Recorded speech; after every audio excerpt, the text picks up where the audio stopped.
तो देखिए कौन सकाଳେ ଯେତେବେଳେ ଆଜି ବସିଥିଲି ବନ୍ଦେ ଭାରତ ଟ୍ରେନରେ କେତେ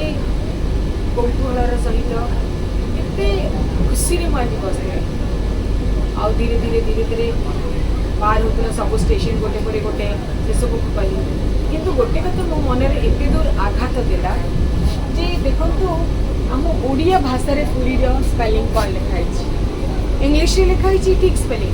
ହିନ୍ଦୀରେ ବି ଲେଖା ହେଇଛି ଠିକ୍ ସ୍ପେଲିଂ केवल ओडिया लिखाई पर दीर्घकार पूरी हुए जदि हिंदी में तुम लिखिपार पर छोटी मोटी मात्रा हर्ष दे पार्छ ओडिया कहीं हर्ष दे पार यह कौन आम आम मान अवहेला बोली कहवा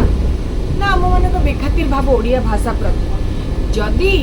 लिखा जनक पूरी स्पेलिंग जानी नथिले अणओडिया लोक थे तेबे तेबे आम क्या ओडिया पचारि पार नथान्ते